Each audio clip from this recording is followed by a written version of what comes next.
Welcome to the first part of this chilling story, where reality redefines the meaning of horror. On the night of Saturday, October 16, 1982, Jerilyn Towers, a beloved single mother, spent an ordinary evening in the small town of Newport. Her stop at the Gateway Lounge seemed like a brief pause in her day, but it would mark her final appearance. What happened that night? Who was the mysterious man seen with her? And how did one disappearance unravel into a web of crimes? In this first part, we'll take you back to the beginning, where the tragedy unfolded and the questions began. Questions that would remain unanswered for decades. Get ready to dive into the details of that fateful night and uncover the events that still haunt many to this day. If you're a fan of mystery and horror, don't forget to subscribe to the channel to join us every step of the way on this terrifying journey. On the night of Saturday, October 16, 1982, 34-year-old single mom Jerilyn Towers stopped at the Gateway Lounge in Newport, Maine, after a night out with family at the bowling alley to have a drink.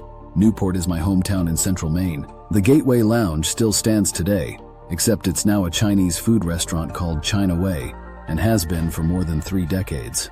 Her father dropped her off at the bar on their way home and expected Jerilyn would call when she needed somebody to come and pick her up.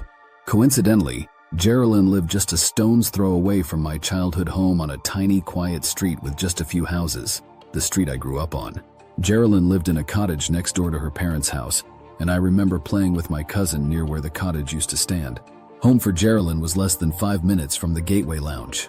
Around 1 a.m., a car pulled into the yard and turned off its engine. Believing Jerilyn most likely got a ride home with somebody to save him the trip, her father assumed she was safe and went to bed. But the next morning, Jerilyn's mother, June Tibbetts, called her son Vance in a panic. Jerilyn still wasn't home, which was super unlike her. She did have a history of leaving for a few days, but always told her family where she was and when to expect her back.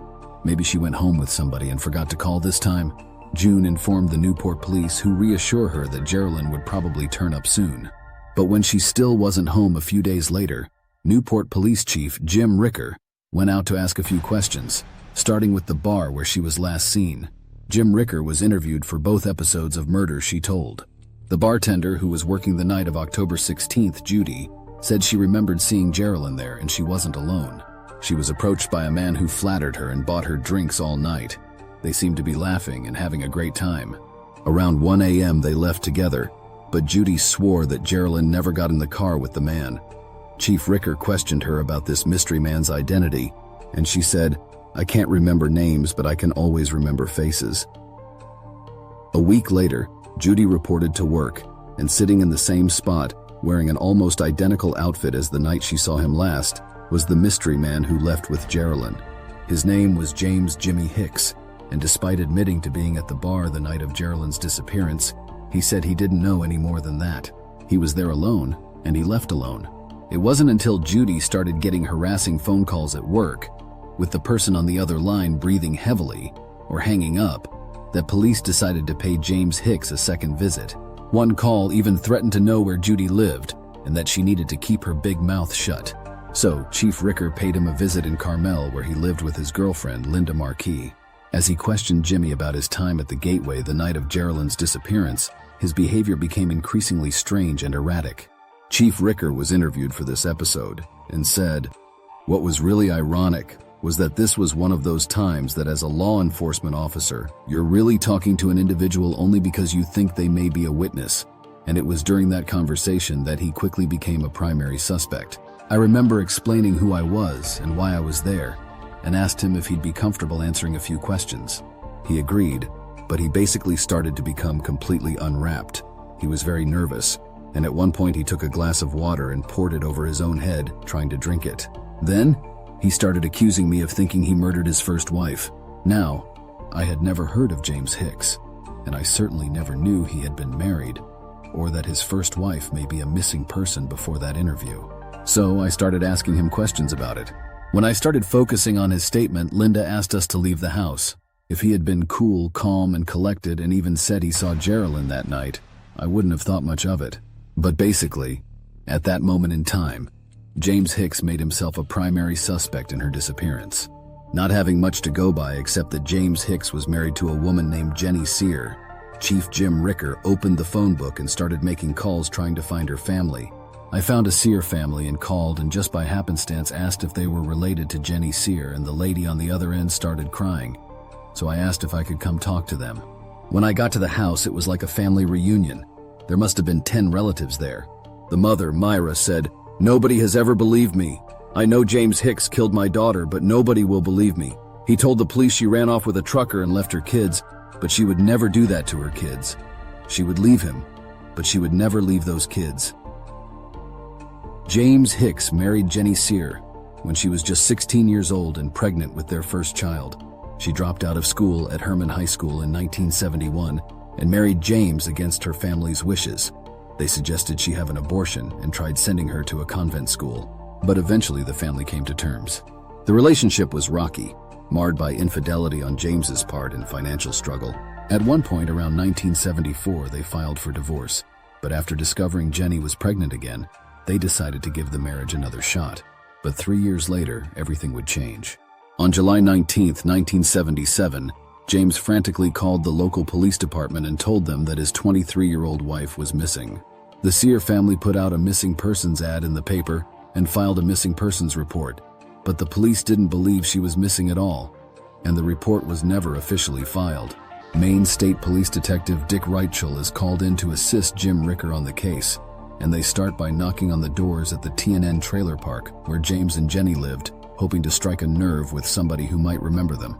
A neighbor, Trudy, who was too afraid to speak up while Hicks lived just doors down, told the detective the night that Jenny disappeared, she heard fighting coming from the trailer, banging and then silence. Shortly after that, she remembered hearing what sounded like wood being chopped in the back of his trailer. The police allegedly approached her in 1977 when initially questioning the disappearance, but Hicks was with Trudy at the time, and she was too afraid to say anything. This was the first time anyone had asked about it since then.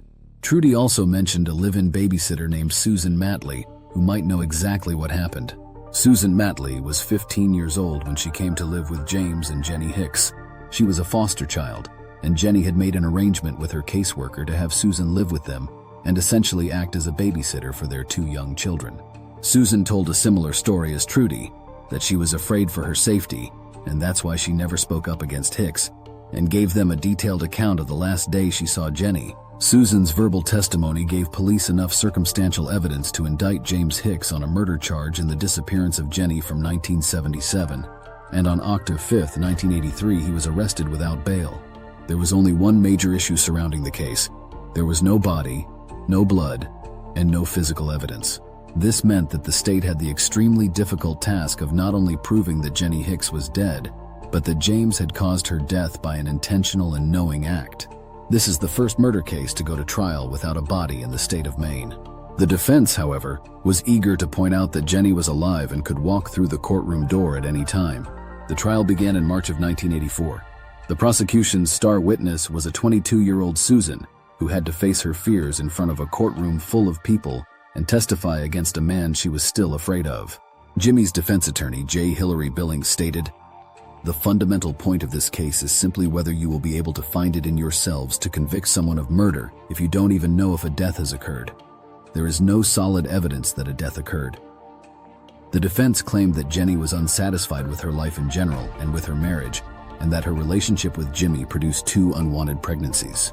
J. Hillary Billings stated that his client had been living with his current girlfriend, Linda Marquise, since Jenny abandoned him and their 2 children. Since then, he'd had 2 other children with Linda and had taken in her other 2 kids from a previous marriage. James Hicks was a family man, they argued. Linda sat in the courtroom along with other members of the Hicks family to support that, but the whole trial was hinging on Susan Matley's testimony and deeper details on what exactly may have happened that night. 2 days before Jenny disappeared, Susan, who was only 15, was in the kitchen cooking and said that Jimmy came up behind her and grabbed her, pressing himself into her body. When it was clear he was trying to force her to have sex with him, she fought back, and he retaliated by burning her with his cigarette, putting it out on her chest. She still had the scar to show for it. The morning of July 18, 1977, after James had left for work, Susan told Jenny about the incident, and Jenny decided it had to be now. She was going to tell Jimmy she was finally leaving him. She asked Susan to go out for the evening so that she could talk to her husband. When Susan arrived home around 4 a.m., she expected the house to be quiet since it was so late. She definitely wasn't expecting the unsettling scene she walked into when opening the door to the Hicks trailer. She testified that she saw James sitting in silence and staring at static on the television screen, and next to him on a love seat, wearing a blue bathrobe, was Jenny. Only something wasn't right. She was laying there in such a peculiar way, it was hard for Susan to believe she was sleeping. Her body was partially off the couch with her head on the wooden armrest. She was scrunched up as if she hadn't put herself there. Her hair was completely covering her face so that none of her features could be seen, and was so long it touched the floor.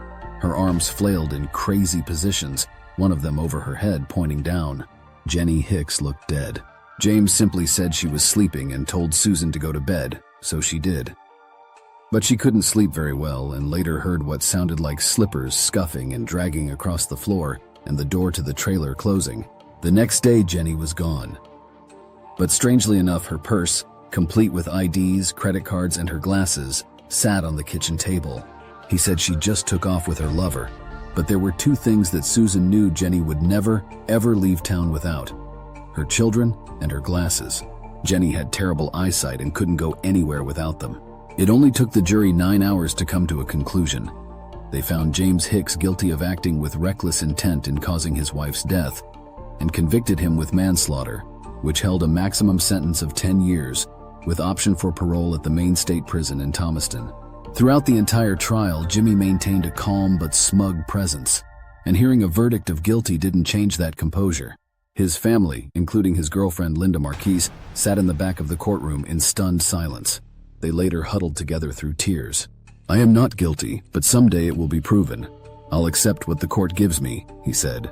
In July of 1990, after serving only 7 years of his 10-year sentence, James Hicks was released on good behavior, a convicted felon, but a free man.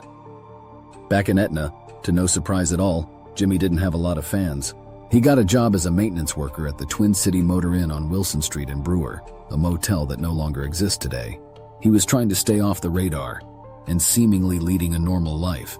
But police hadn't forgotten just exactly who had moved back into town, so they kept tabs on him. They also hadn't forgotten about Jerilyn Towers. While working at the Twin City Motor Inn, Jimmy met a woman named Lynn Willette, who had no idea about her new boyfriend's criminal past, and the two started dating. In spring of 1996, Maine State Police Detective Joe Zamboni brought James into the station for something completely random, and he brought Lynn with him. Detective Zamboni didn't even realize that Jimmy had a new girlfriend, and he wondered how much she actually knew. Sensing Lynn could be in danger, he tried to subtly warn her by asking questions about Jerilyn, making sure it was understood that Jerilyn was missing and that her boyfriend was the last person to be seen with her. A few days later, on May 26, 1996, a frantic James Hicks called up Detective Zamboni. His girlfriend Lynn Willette was missing. And so, we reach the end of the first part of this gripping story, where the threads intertwine and the questions multiply.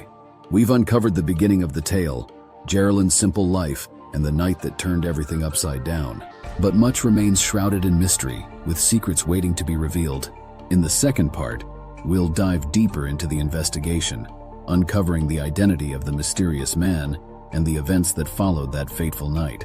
Prepare for more shocking truths and twists that will change everything. Don't forget to subscribe to the channel and turn on notifications to be the first to uncover what happens next. Thank you for watching, and we'll see you soon in part 2.